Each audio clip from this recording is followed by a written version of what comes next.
Project Nowhere, written by Lucienne Lebeau, narrated by Stephen Miller. Forward. Dear reader, before you come with me away from Silver Hollow, away from the Union, and away from all that is safe and comfortable, take a moment to look around you. Know that just because you can't see it doesn't mean it's not there. Also remember, I did as much research as I could going into this story and consulted a number of people and read expert materials on firearms, Antarctic research, facilities, and botany. All mistakes are mine and mine alone. All creative license taken on many items is all mine as well. Are you ready? Do you have a sweater? Bundle up, get cozy, and either read or listen to this tale of what is unseen in the cold and remote continent. Take my hand and squeeze it tight. I know the way out. With gratitude, Lucienne Lebeau, August 14th, 2022. The Conundrum. Jane woke up in the cold damp with a thin, scratchy blanket covering her head. It was one of those drab army blankets, smelling of must. Head covered and feet tucked up, that was the way she used to hide from monsters when she was a little girl. Until she realized, of course, that the monsters really didn't care much about blankets. They could just reach right through and rip the flesh off her bones. Her sleep was interrupted frequently by noises. Sometimes it was just a soft, scraping sound outside of the encampment, the Dome of Doom she'd come to call it, and sometimes it was a grisly chewing sound, the way teeth sound biting into the joint of a chicken bone, only much larger, a human bone. Rise was asleep, so deeply asleep she couldn't tell if he was dead or not. She didn't reach out to him. Instead, she slipped the blanket off herself, tightened her jacket around her, and stood up slowly. Not to investigate the noise. No, that would have been idiotic. She knew what was out there.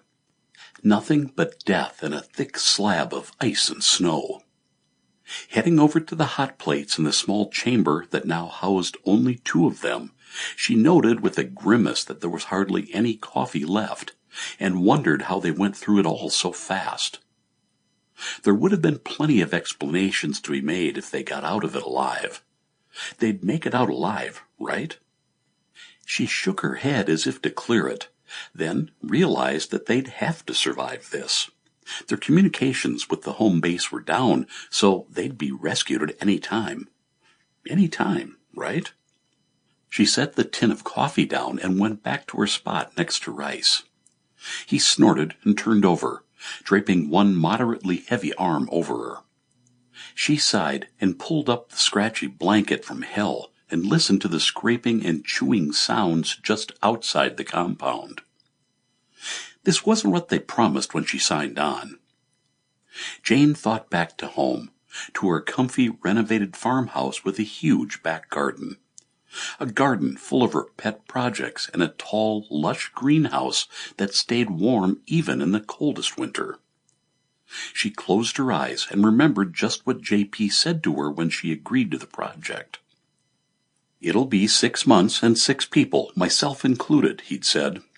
J.P. was sitting in her kitchen at the maplewood table that her favorite uncle made for her as a housewarming gift. Jane had sat down with him, offering him sugar for his coffee.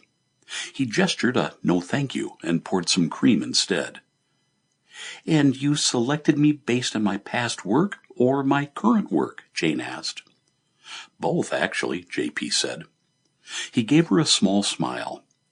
"Your work on plants that thrive in sub-zero conditions and in sand without additional watering, severe drought conditions." Jane took a sip of coffee.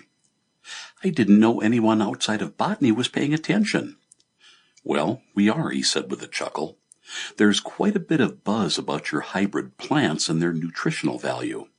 Some said it was like science fiction come to reality." "No, I mean, it's important, but I wouldn't go that far," Jane said. "I think it's important as our population grows that we can feed everyone." "It's true. I think this Sample complete. Ready to continue?